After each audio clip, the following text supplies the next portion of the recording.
Welcome everyone. It's Beck McPhee here, and I'm one of the resident dietitians and health coaches for Diabetes Australia. Can everyone hear me? Can I get some thumbs up? Someone can, hey, yep, oh, thumbs up from Perry, thank you. And Stephen, hi, I can see some familiar faces. I'm used to presenting, so it's so nice to be the host and to listen to an expert. I've got my pen and paper ready because I'm going to learn a lot too. I'm going to hit record because if I don't do it now, I'm going to forget. So I'm just going to look for the record button. Where are we? Record. Oh, it started automatically. I think we're already recording. Yes. Oh, there we go. I've just learned something new. Anyway, I'm really excited. We've got a very special guest today who's a behavioural psychologist for Defeat Diabetes, and her name is Perry Carlson-Hawke. And Perry's going to be presenting the science of breaking lifelong habits. You know what to do, so why is it hard to keep doing it? And so we know from our webinars that it's not just about thinking how to plan, it's also planning how to think. So it's a lot about mindset, and so we're going to learn a lot from Perry today. But just a little bit of housekeeping before we start. So Perry's going to be presenting for about half an hour. So if you could keep yourselves on mute, but please feel free to put your questions in the chat or the QA, because after that half an hour, I'm going to be reading out those questions to Perry, but also there might be an opportunity to come off mute and verbally ask some questions. We'll just see how we go. So the hand function as well, if we do get to verbally asking some questions, use the hand function like we always use. We're recording today's webinar, and that will be up in the Connect forum in the next few days for other people who've missed it, or if you'd like to go over what Perry has been talking about. And so with diabetes, Defeat Diabetes, it's another way of managing our diabetes. So it's one type of diet. So we don't just advocate one diet, we advocate lots of different diets. And Perry will talk about that as well. So it doesn't matter what diet you're following, these are transferable skills that Perry's going to talk to you about how to follow a plan. Now I'm going to read the acknowledgement of country. So Diabetes Australia acknowledges Aboriginal and Torres Strait Islander people as the traditional owners and custodians of this country. We recognise their connection to land, waters, winds and culture. We pay the utmost respect to them, their cultures and their elders past and present. We extend that respect to the Aboriginal and Torres Strait Islander people we have here today or tonight. We recognise that Australia is made up of hundreds of different Aboriginal and Torres Strait Islander groups, each with their own histories, culture, language and belief systems. Their relationship with country remains of utmost importance and is the foundation for culture, family, kinships, songlines and languages. So Diabetes Australia is committed to improving health outcomes for all Aboriginal and Torres Strait Islander people affected by diabetes and those who are high at risk.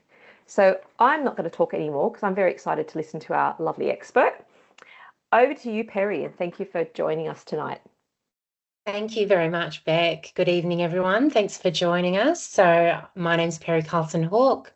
I'm a clinical psychologist at Defeat Diabetes. As Beck was saying, it's a program that helps people living with type 2 diabetes and pre-diabetes learn about how to break unhelpful habits, adopt new behaviours, leading to better blood glucose, even weight loss or reduction in diabetes medication. So as well as my clinical psychology training, I also studied coaching psychology at the University of Sydney. So today I'm going to share some of the psychological principles that I've found helpful for people in changing their diet. We're going to learn a little bit about how the brain works, which can make all the difference between a diet that lasts a couple of days or a few weeks and one that actually lasts, your lifetime. And at the end, I'll share some helpful links where you can access a free Defeat Diabetes download if you would like and get access to the program. So why do we need this? We know that, at Defeat Diabetes, we teach that eating fewer carbohydrates can certainly help manage our blood glucose. A lot of us have read the information. We've spoken to a diabetes educator. We get it. We know what we want to do and the changes we want to make to eat healthier.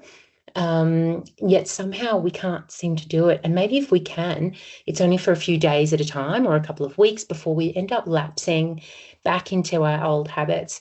So if this resonates with you, one of my messages this evening is that please know this gap between knowing what to do and actually doing it isn't some kind of character flaw. It's not a lack of motivation or discipline.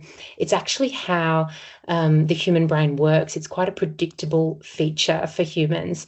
So the research tells us that changing behavior, particularly around food, it's one of the most complex psychological processes that humans have.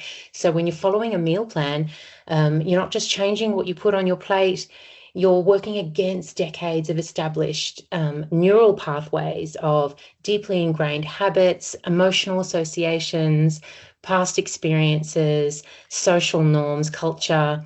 So this evening is all about me sharing some of the psychology and a little bit of neuroscience behind dietary change, behind behavior change. And I'm going to share some evidence-based strategies that genuinely work. So they don't rely on willpower alone. They work for my clients. They work for me because I certainly consider myself a carbohydrate addict. And they're strategies that work with your brain rather than against it. So before we get to the strategies, we really need to understand the problem. Like, why is it so hard? Part of understanding that is understanding our brains have these two main ways of processing information, of generating thoughts and actions. You can think of them as two different pathways which drive behavior. Each has its own speed, its own style, its own purpose.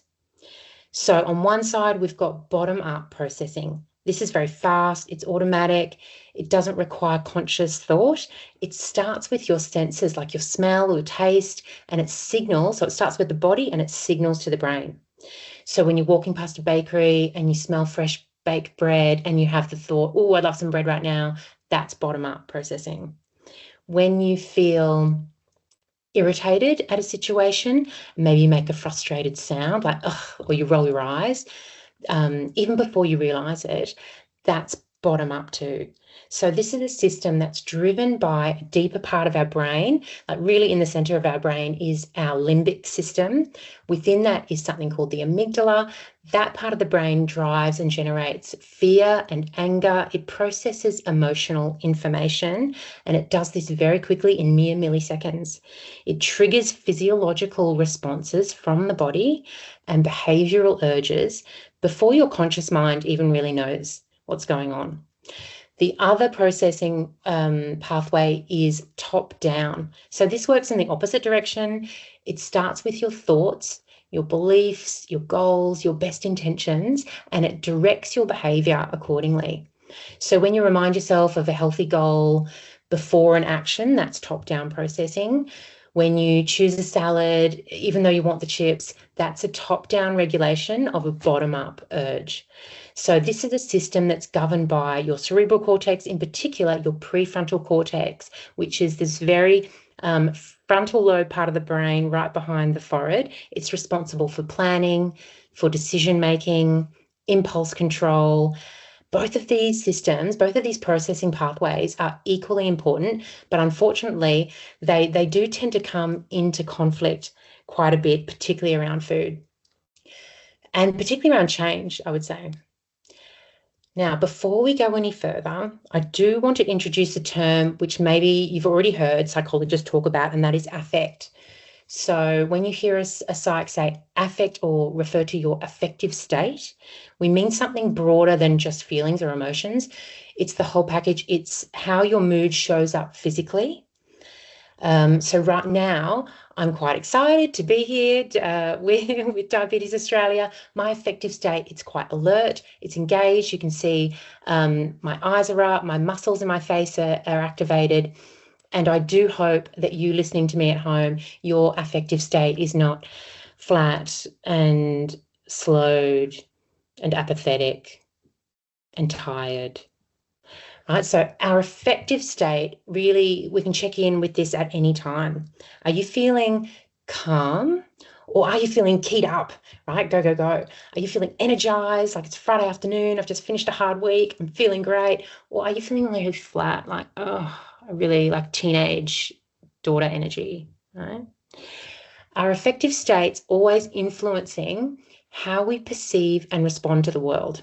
So the affective state is really very important. It's relevant even if you are not aware of it consciously at the time. Your affective state is driven by a bottom-up process. It's a bottom-up phenomena. Why do our good intentions fail? Right? So the crucial insight that I'd like you to take from today is when emotions are strong or high, your prefrontal cortex, your top-down processing kind of goes offline. Right? Your top-down processing can kind of shut off. So stress, anxiety, anger, sadness, even excitement, even pleasurable emotions, these can all reduce our capacity for top-down control of our behavior. So using top-down processing when our emotions are quite strong and my bottom-up system is activated, it's like trying to have a rational, calm conversation with a screaming toddler. Right? They might listen briefly, but it's really exhausting, and eventually the screaming wins. Okay, so your day might be going along relatively well, and then before you know it, you're halfway through a pack of biscuits, right? You don't even realize what's happened. The most common cause is your affective state. Often we're not aware of even mild feelings of stress or boredom, fatigue, loneliness. As I was saying, even pleasurable, like excitement, like I'm celebrating, it's Friday afternoon, just finished the longest week, I'm feeling great. And that is when I'm going to be most vulnerable to this bottom-up processing directing my behaviors. So when your affective state is too elevated, agitated, food can really help weigh me down. Literally, it grounds me, makes me feel calmer. When my affective state is a bit irritable or anxious, then eating something really pleasurable can block some of those thoughts, block stressful thoughts just for brief moments while I'm eating. When I'm feeling flat, food can literally, particularly sugar, can literally kind of pick me up, right? So many of us have spent most of our lives using food in this way. And so our habits and current eating patterns, they're there for a reason. They do serve us in some way, even if they're ultimately a bit harmful. So acknowledging this, it's not a weakness. It's actually, it's not making excuses. It's understanding what we have to face. I also want to talk just briefly about some of the biochemistry of carb reduction in particular. If you are trying to go without sugar when you've been eating a lot of sugar, there is something that happens to our brains when we reduce carbohydrates. So particularly refined carbohydrates, they trigger this dopamine release in the brain's reward center. When we reduce them, dopamine temporarily drops. Right? It can create temporary feelings of restlessness or a sense of FOMO, like I'm missing out on something, I'm feeling deprived. This is a natural and temporary effect of less dopamine in the brain. Dopamine is like our pleasure and motivation neuromodulator. So this is something we also have to consider if you are starting a low carb diet. And please understand that reducing carbohydrates at first does impact your affective state. Let's talk about something else. It's a common one that many people are familiar with. It's a common pattern that derails change, and that's all or nothing thinking. So I've already had, cereal for breakfast, so, I'll forget about it today and I'll start low carb on Monday, right? Or I've broken my diet again and I'll never be able to do this. And I immediately feel really unpleasant, negative emotions associated with this change. This is a guilt trap. When we view any deviation as failure, we're really setting ourselves up for this cycle of deprivation, slip up, guilt, and then giving up, right? My brain tricks me into thinking this all or nothing way, that eating one Tim Tam is the same as eating a whole packet. And that eating a whole packet is the same as eating a whole packet every day for weeks. And it's simply not. So I'd like us to remember that one of the difference between people who succeed at behavior change and people who don't isn't that successful people never slip up. It's how we respond when we do make mistakes. So we'll come back to the all or nothing thinking. Why change feels so hard? So let's recap the problem before we get into the solutions. So our affective state is really crucial. Bottom-up processing, controlling our decisions and behaviour makes change very hard. We also have this temporary exacerbation of unpleasant emotions and stress when I'm really changing anything, not just low carbs, but particularly reducing pleasurable food from my brain and my reward centres. Additionally, we're coming up against our thinking styles, our mindset when it comes to change, when it comes to healthy behaviours. Okay, so we've reviewed the problem. Doing okay. I know this is, I'm going to give you a bit of a fire hose of information. We've got 15 minutes and I'll get through it all. Let's look at what success looks like. What are we going to do? So regulating our affect is everything when it comes to change and behaviour change. It's so fundamental. It's the foundation from which everlasting behaviour change is achieved.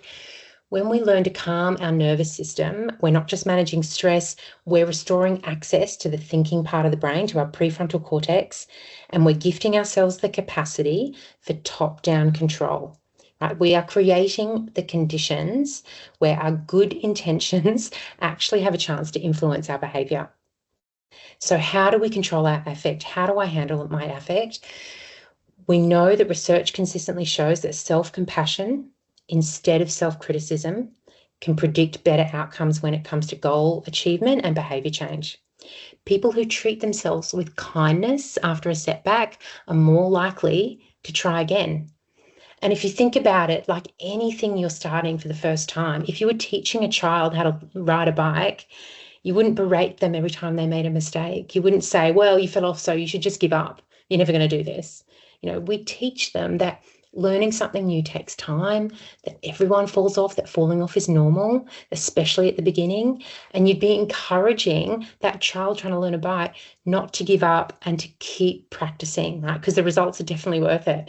So I'd like us to hold this phrase, aim with perfection and reflect with compassion, right? There's nothing wrong with setting specific, what we call of striving goals, like really high goals.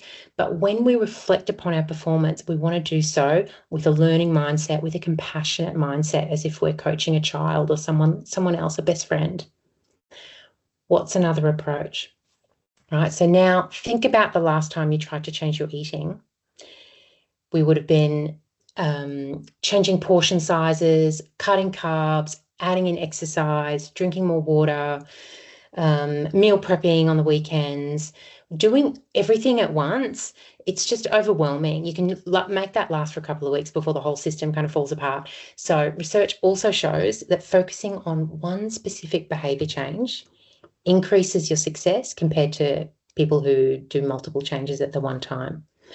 So I encourage people to choose one simple rule that creates a ripple effect. So when we prove to ourselves that we can keep one commitment, something shifts in how we feel about ourselves and our ability to do hard things. This is self-efficacy, right? A sense of self-efficacy. When we become someone who keeps promises to themselves, who does what they're saying they're going to do, it really boosts confidence, and it does shift our mindset. What else does goal theory tell us? Okay, so another difference between people who succeed at change and those who don't, it's not willpower or discipline, it's commitment, right? Real personal commitment to change. So our reasons for change do need to be vivid in our minds and quite personal. We know that vague goals are far less motivating. So be healthier, eat healthier is less motivating than something specific. Like I want to jog 5 kilometers to my church and back, right? I want to travel this Christmas in the car without back pain, or I want to fit into the jeans I bought last year, right? Specific goals. I encourage you to spend some time thinking about why you're going to do this hard thing that you're going to try, right? Why am I going to do this difficult thing? Write it down, revisit it, recommit to it. You can even make a voice note on your phone, listen to it every morning. You recommit each morning to one specific goal for the day. If you're struggling to find your why on a particular time, then I do encourage people to think about when we have a problem, particularly a health problem, it tends to not just stay the same if I don't change it. Like I might have a problem and I think, well, it's not that bad, right? I don't, it's not that bad that I need to try really hard today. But particularly with health, if we don't do something, if we don't intervene, the problem tends not to stay the same. It does tend to get worse. So the trajectory does matter. The direction I'm going matters. So that can help with finding your why, I suppose. Why am I going to do this thing? Again, with the willpower. Willpower, it's like a muscle. It fatigues. The more you use it, the more depleted it can become, which is why often the afternoon, at the end of the day, our best intentions kind of go out the window. So relying on willpower alone is not a great strategy, right? Especially when our affective state is dysregulated. So remember, willpower is a top-down process, and we're often in a bottom-up state. So sustainable change is about structure, not willpower. It's about clear rules or guidelines, environmental changes, planning, preparedness. They say a rule without a plan is just a wish. Like that's very true. So let's get practical now. I'm going to share some specific techniques and strategies we can use starting today. So the key to this is body first, then your mind. When we notice a craving or urge, the temptation is immediately to try to think your way out of it. Right? So you're asking your prefrontal cortex to override a system that is faster and stronger, and it's already started. So instead, we start with the body.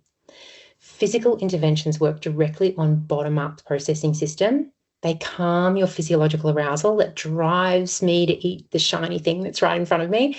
Right? So once our body is calmer and our affective state has shifted, the thinking brain can then engage. So body first, then mind. Let me show you what that looks like in practice. So for stress-induced eating, people who tend to eat when they're stressed or a little bit irritated, I recommend a quick calm technique, and we're really just shifting your affect to a calmer, more alert state, and it's really very straightforward. Put your hand on your belly and you take slow breath in, making your hand rise and your belly rise. And on the exhale, you relax the shoulders. You do another one of those. In. Slow breath out.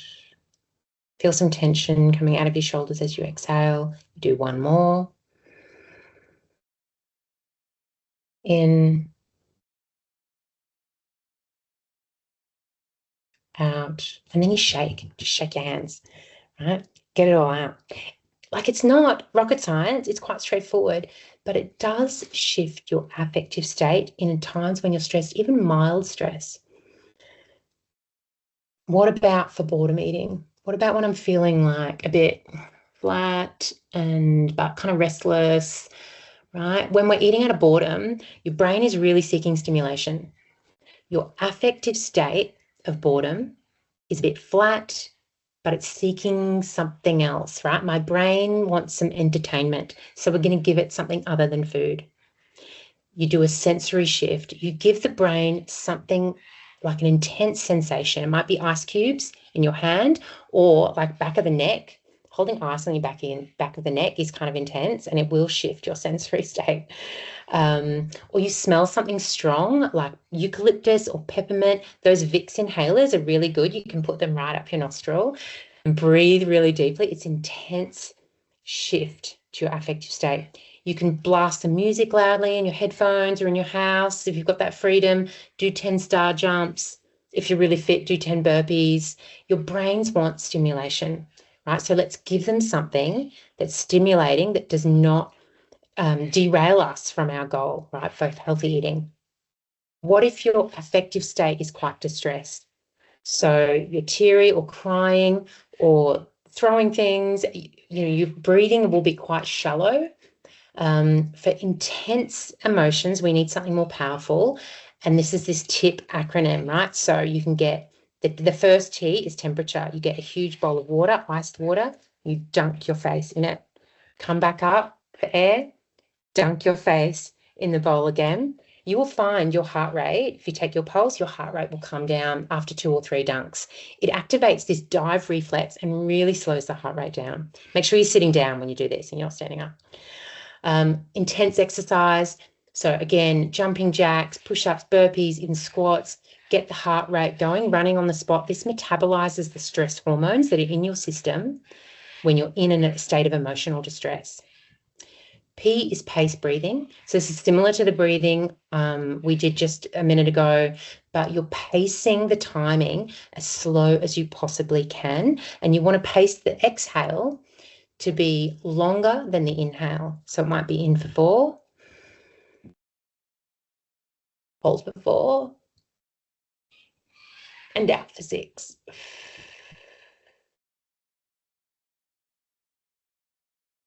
Right.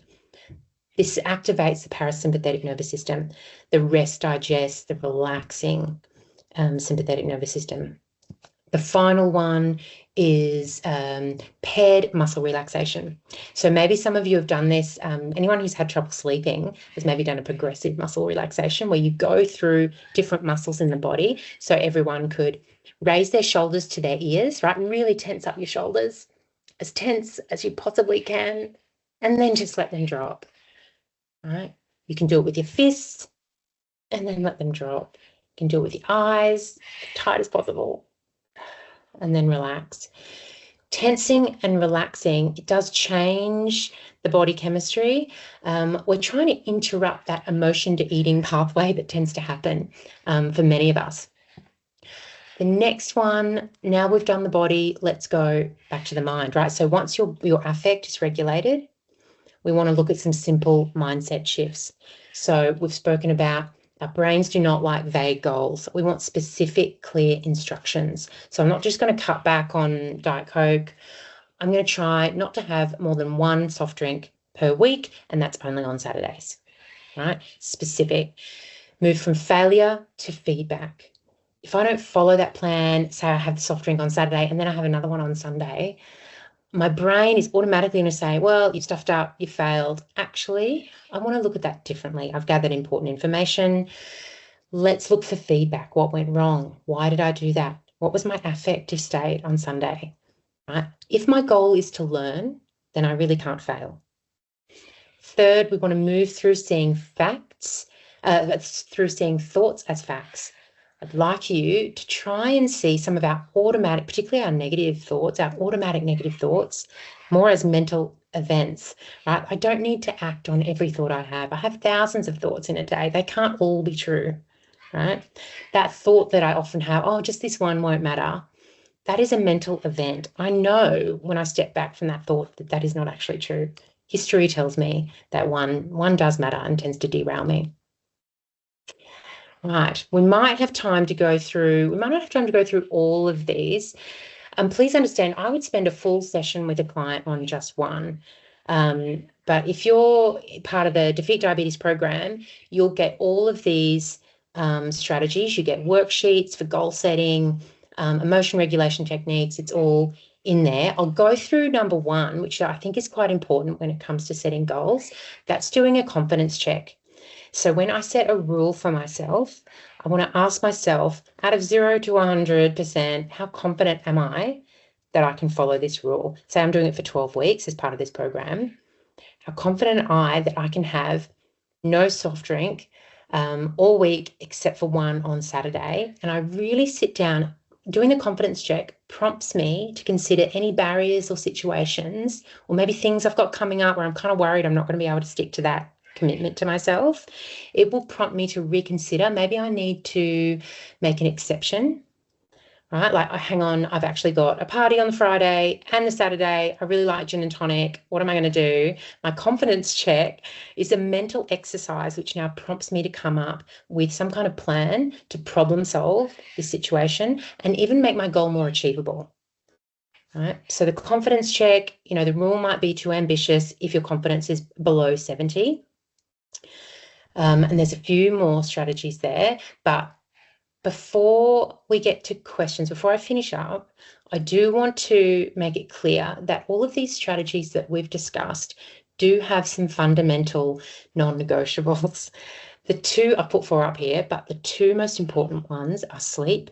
You have to be sleeping like pretty well. If you are not sleeping, you are pretty much in bottom-up processing a lot of the time. It also impairs our decision making, a lack of sleep. So sleep is really important. I've also put here regular meal times as being important. And I think, you could really flesh this out to be not just regular, but you have to have a diet that is nutritionally sufficient. If your calorie deficit is too low, it is way too stressful. If you're trying to take out 500 calories a day, you just cannot sustain that. And it makes emotion regulation very difficult. So you must be eating enough. You must be sleeping enough. I encourage people to do some brief morning planning. Maybe it's listening to your why on your phone or your journaling in the morning. Implement some kind of stress relief, even if it's just 3 breaths before you get in your car and go to work, or when you get home from work, you do 3 slow breaths. It only takes 30 seconds. Right? It helps you regulate your affect, so you're in a top-down mode before you walk into the kitchen and have to prepare dinner. What else do I want to cover before we finish up? I just want to mention again that the Defeat Diabetes app, it includes a bit of an ebook. If you follow that link, you can get a free download with more tips and strategies for improving blood glucose and changing behavior. The program has modules on everything I've spoken about today, but in far more detail, and you get a lot more resources to access. So in summary, let me give you my key takeaways, right? I know we've gone through a lot, but your brain has 2 systems, right? One is fast, bottom up. One is slower and more rational, but when emotions are high, the fast system will win, right? This is why willpower alone doesn't work. Affect regulation, calming our body and our emotional state, but body is kind of easier. It's foundational. It's really not optional when it comes to change. So body first, then the mind. Please consider just setting one specific rule at a time or goal at a time, and try and be 70% confident that you can actually maintain it for that particular time. Don't try and change everything at once. Be clear about why you're doing this. If I'm going to set a goal of only 1 soft drink a week, I'm going to have hard moments. Why am I going to put myself through that? I want to be really clear and specific about what I want to achieve. That's going to really help me when times are tough. Use body-based techniques. Don't forget the non-negotiables. And please remember, this is not about perfection. This is about learning. Right? Change is a learning process. This is not a test that I'm passing or failing. This is, my goal is to learn. And so therefore, no matter what happens, it's all feedback that I can use for the next day, for the next week. So yes, behavior change is not about being perfect. It's about being curious, being compassionate, being consistent, being kind to ourselves. And so with that, I'm going to say thank you very much for your interest and for coming along this evening. And Beck, I'll hand over to you. And I'm also happy to answer any questions or concerns that anyone has. Thank you. Oh, thank you. Bravo. Thank you, Perry. We have one question. Just one thing I found really enlightening, because we do talk a lot about mindset on our webinars, but one thing that you did say was the sensory shift. That's one thing I didn't know about, dunking your head in the cold water, all those different tips. It's no good just having distraction. Oh, I'll just go and read a book, because your body's really fighting something. So I think that's right. Brilliant. It's something I've learned. I've written a whole page of notes here. I'm pleased to hear that, but the bowl of ice water really does work. Brings your heart rate right down. And look, I really think all that was important to go through, because we're recording this. People can go back over it, including myself, and learn these techniques. Now, speaking of the techniques, George, thank you, George, has said, "Hi, Perry, thanks for the talk. For the TIPP technique, I assume you can do one. Do you need to do all of them? Question mark. I would do one. It's really for strong emotions. Try one at a time. Otherwise, you're doing water and smelling things and jumping jacks. Just try one and see how you go. So the goal with emotion regulation is not to get rid of the negative emotion. I don't get to choose how I feel. It's not a choice. They just come. Bad emotion, like unpleasant emotions come. My goal is to make it tolerable and manageable, so I can kind of breathe again. So you will, if I'm feeling really sad, distressed, these tip strategies, they're from dialectical behavior therapy, if anyone's interested. These tip strategies will help you be able to manage the emotion until it passes. They'll help you regulate, but nothing, you can't just get rid of an emotion. It doesn't work. That's brilliant. And I like how you've got some backup strategies too. And I guess the more that we practice them, it will just become second nature because it's going to come up. I mean, we are making big changes to our diet. Yeah, life doesn't stop for your diet, No. unfortunately. That's right. And I love how, this whole self-compassion rather than self-criticism and learning, because it's very easy to look at that monitor and think, oh, I've got another high blood sugar level. I've failed. What's going on? And, it could be stress. It's not always diet. It could be other things going on. So I like that, looking at how to interpret situations. Now, other questions, you can come off mute. If you can click the raise button to raise your hand, and we can do one at a time, or you can ask questions through the chat. Let's just have a little look. I'll show my face again. Yeah. Really, really interesting. Let's have a look here. Nice to see everyone. I can see some faces now. Yeah. Let's have a look. Second question. Done that one. So people, feel free to come off mute. The other thing I really like is that, having a reason to change. And then, like you said, if you haven't got your why, I mean, people don't do things for health's sake. It's for what health does for you. And I like how you said, maybe think about the consequences. What happens if I don't change? Or what are the benefits? What would my life be like if I did change? And I love that sort of that visualization and that reality check. And people either look at the losses or the gains. Oh, here we go. Christina. Hey, Christina. Oh, come off mute. I can't hear Christina. Oh, off mute, darling. Christina always has some good things to say. Can you come off mute, darling? Everyone's on mute. Oh, let's have a look. Oh, we're all on mute, are we?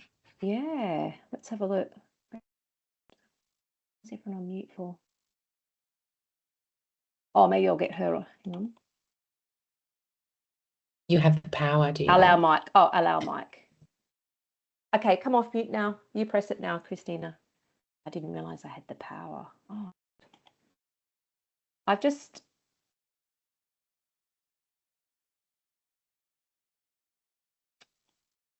don't know why, because it's got I've just got it. Got it. Oh, yes. Yay! Okay. What was very interesting to me what you said, because I was pulled out on something I said once. I was talking to how to say, not to say wrongly, a health fanatic, let's say. Yeah. And yes, and he runs marathons and he does everything, comes from work, does all these things, and then still has an hour, he works, he's scientist and all these great things, and he still finds the time to do his running and all these things. I said to him, it's very hard for me to do walking after dinner because I'm not motivated. Nothing motivates me. And he just stopped and said, what do you mean nothing motivates? Your health should motivate you. I said, nah, that doesn't motivate me. And what you just said, because I thought, oh my God, I'm probably crazy saying this, but what you just said just brought me to, yes, I'm not motivated by my health, even so I should be, but if I have a external motivation, let's say that dress that I want to fit in, that birthday party that I want to go and look better, or I am going hiking with a group of people and I can't keep up, this is the motivation I will adhere to. Why is that? Why health is not my motivation? I just don't understand that. I think it's harder with what we know from goal theory is that long-term goals are harder to connect with in the moment to change behavior. We also know that different things will motivate us on different days. different times of the day. So sometimes going to work, my motivation is, to see all my colleagues and have a good chat. Other times it's just to get out of the house. Other times it's money. Other times it's helping people. So you have different motivators. It doesn't have to be one for the same goal. It can change. It might be, well, I want to, go to this particular place on my walk. I want to get a coffee on the way back. I want to, it could be anything. It doesn't have to be health. It has to be important to you in that moment. Right.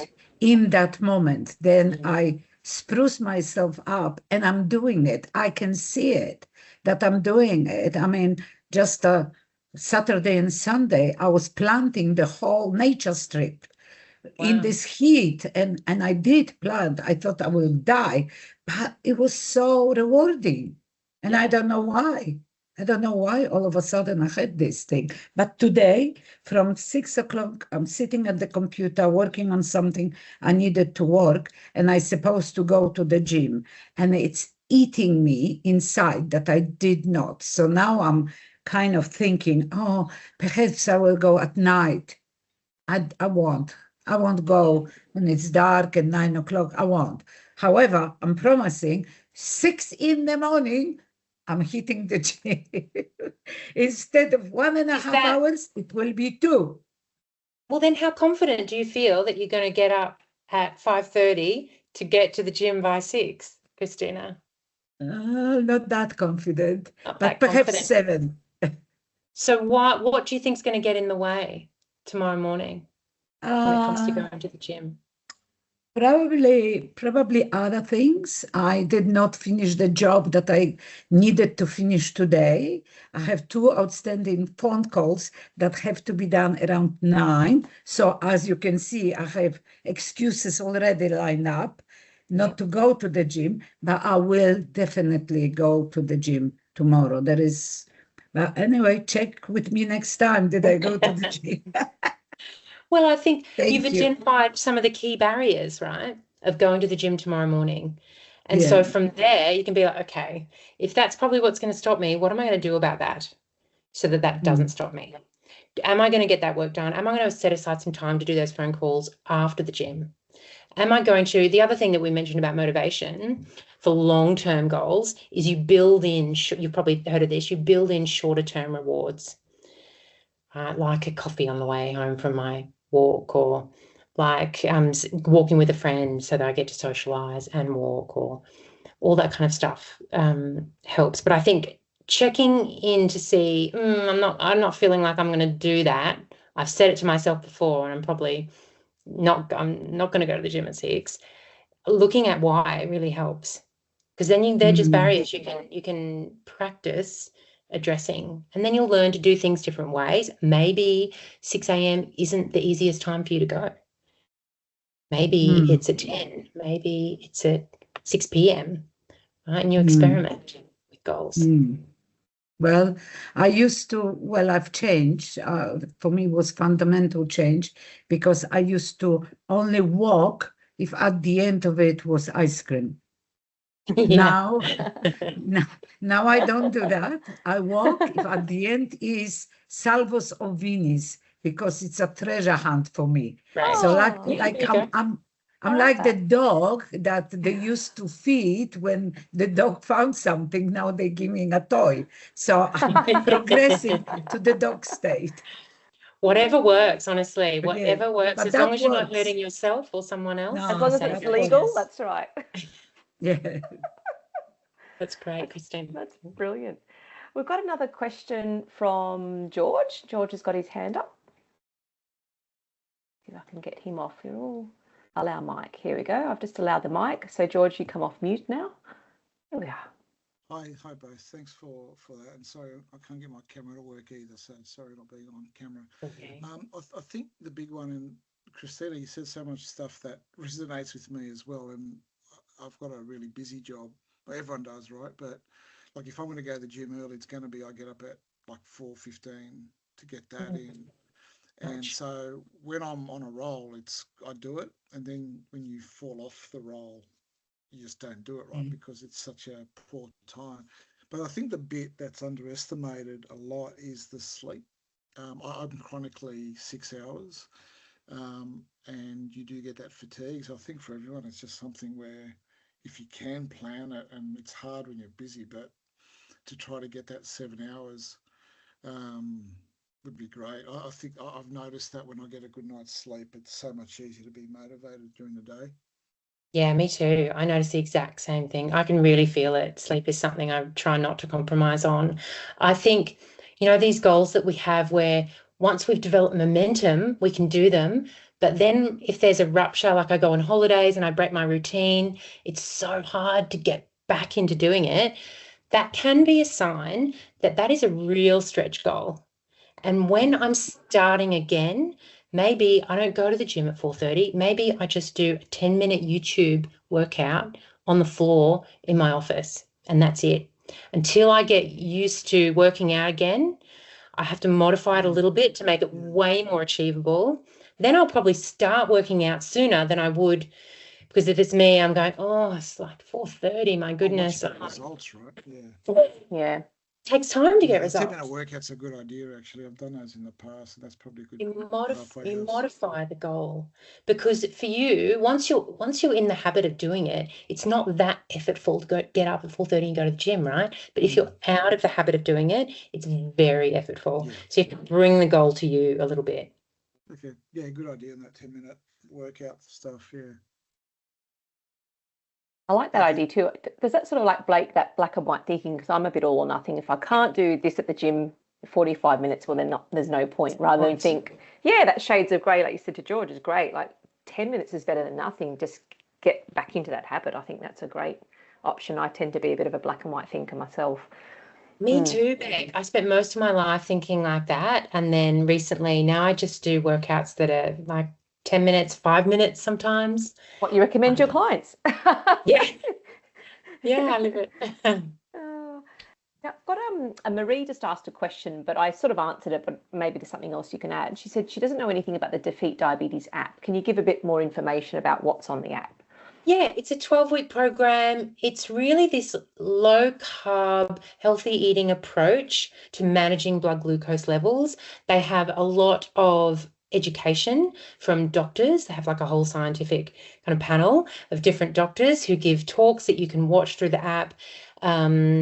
There's me with some of my modules, which are all very psychological, a lot of worksheets around goal setting, emotions, cognitive challenging and strategy, CBT type strategies. They also have a dietitian who provides a lot of recipes. It's very recipe based as well, but there's also a community through the app. So you can interact with other members, share tips and empathize with each other. And it's quite useful, really. It's there is a link on there and you can click that. We'll share the slides so you have access to the link, but it's defeatdiabetes.com.au/Perry, and you can download a free guide. It's kind of like a free guide to what Defeat Diabetes is. Thank you. And I've just popped in the chat. I've popped in the website as well if you want to check it out. And then we'll share the slides tomorrow. And yeah, with Defeat Diabetes, it's another way that you can go into diabetes remission, lose weight. Diabetes Australia does recommend this as one way of achieving your goals. And there's a whole winner. It's not a one size fits all. So it's definitely one way of kicking those goals. So do check it out. So like I said, it's in the chat. Yeah, it's based on the theory and the evidence that suggests that reducing carbohydrates can really stabilize blood glucose levels, which reduces cravings.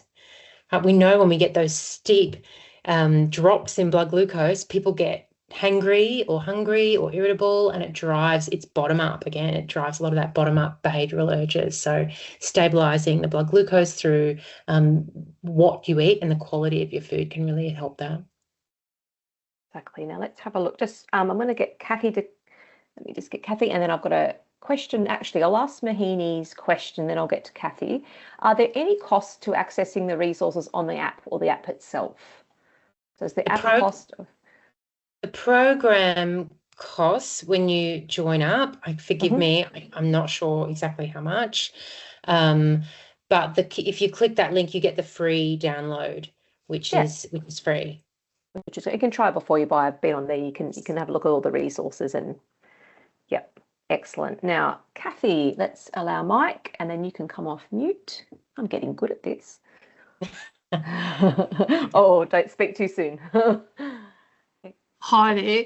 I was just wondering, I just tried to get into the chat and it says it's not accessible.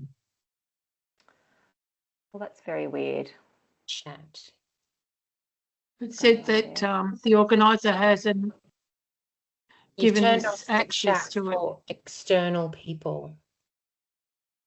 Well, I haven't done anything, but it's obviously done it automatically. Are you able to just verbally ask your question then, Kathy, if that's okay? And anyone else who has questions, because some people have. I was just going to look up the resource you put in there. I'll share my screen again. Okay. Maybe if you can see that. Yeah, so we'll share these tomorrow, these slides, and we'll have the link as well. That's fine then. Yeah, so everyone will be Thank you. getting an email. Yeah, my pleasure, Kathy. Share that there. And we'll share this recording on the Connect, Diabetes Connect as well. Oh, here we are.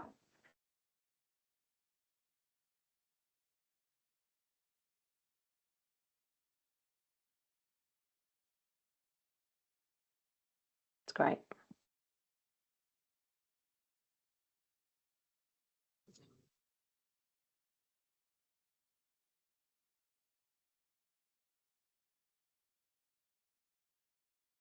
See if there's any other questions.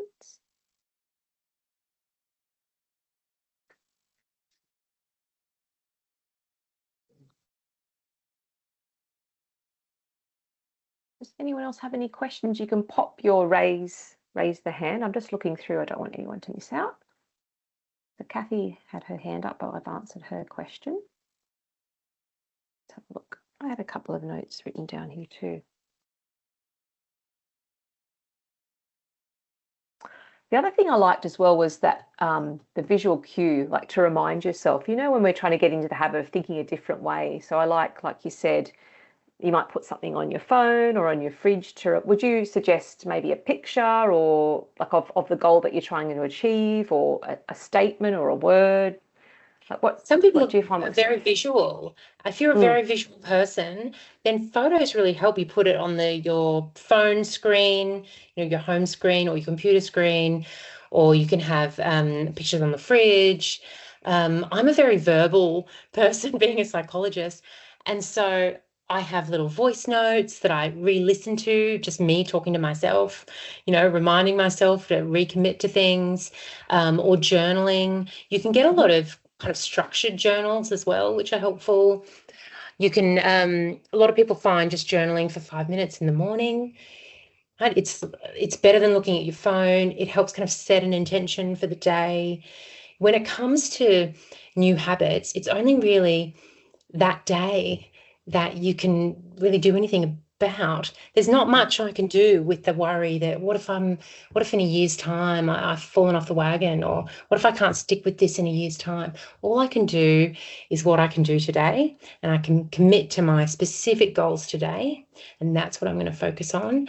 And I think doing that, whether it's visually or verbally, can really help the top-down control of no matter what I'm feeling like. I can really connect to my higher order goal-directed behaviours and needs.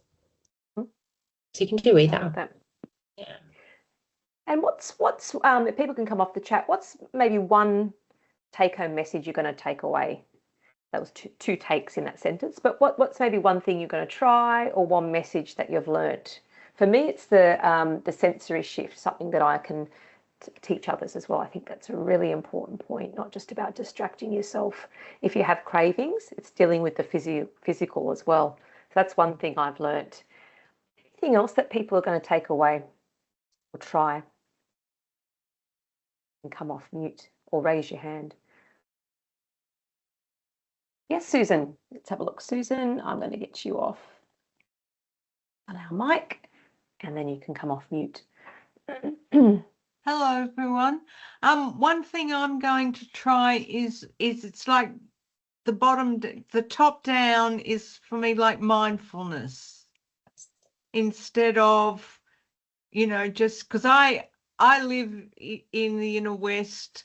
I have shops that sell all sorts of bad things, that are open till 8 o'clock at night. So it's, and there's a tobacconist that's open till 10 that sells chocolates, So I have to exercise a lot of willpower. I have to, sometimes I sit and I look at the time and I think, and it's like 7:30 and I think, right, half an hour to go and then the IGA's closed. I can't get chips. And then I have till 10 o'clock. But of course, the chocolates and the chips at the tobacconist are very expensive. Yes. So I think that, that's top-down thinking, it's like, it's really expensive. You don't want it. Yeah. But yeah, I'm just going to really strengthen that, because the last few weeks, and I'm like, what this has given me is the understanding. I haven't been sleeping well because of the heat, because it's been very hot at night, and I've been having cravings, and I'd been really, really good. My son bought me for Christmas, for my birthday last year, he bought me a Beat Diabetes with Diet book with recipes. And that's been really good. And I use those recipes. But what this has given me more than anything is understanding that it's the lack of sleep over the last, and it's been like 6 weeks that we've had some really hot nights. And that's why my cravings have started. That's why I'm wanting chips and chocolate and Absolutely. It's so much harder when it's so accessible, like it's everywhere, chips and chocolate, right? Can I make a suggestion, Susan? When you commit to that, practicing the top-down mindfulness in the evenings, it's really hard to have a goal of not doing something, right? It's much easier to have a goal of doing something else. So how might you else spend that time? Maybe there's a window that's particularly hard between 8 and 9 or something. Instead of just trying to say, I'm not going to do this thing, I'm not going to do this thing, I'd like you to consider, well, what am I going to do instead? Maybe it is cooking a new recipe. Maybe it's watching a show or calling your son on the phone, or you find something else to do. So then your mindset is on doing that goal rather than trying not to do something else. With me, it would be listening to music. I listen to music online through YouTube. So when I'm feeling stressed, I just sit myself down at the computer and I listen to music for half an hour or even an hour, just listening to my favorite songs. So that would be something I would do. Television's not so good because, I did have bad habits of having snacks with television, watching television, bag of chips, They go together. Yeah. Oh, they do. Yeah. Yeah, so then They it's, I'm do. going to listen to my music from this time to that time, gives me something to do. It's a great way to relax the mind before sleeping as well. Good thing to do. Yeah, because I listen to music at the computer and I don't eat at the computer. Right. Whereas television Setting and yourself eating up go for success. together, but the computer and eating don't go together. You're sounding pretty confident, Susan. There's some good strategies. I'm getting much better, from the girl that used to drink a litre of Fanta a day, I've really done. improved. Well done. I've really, it's taken years, but I have really improved. Well, I've got a couple of things that people have said they're taking away. So Kylie said the sensory shift. When I have cravings, try something on the TIPP. Yep. Yeah.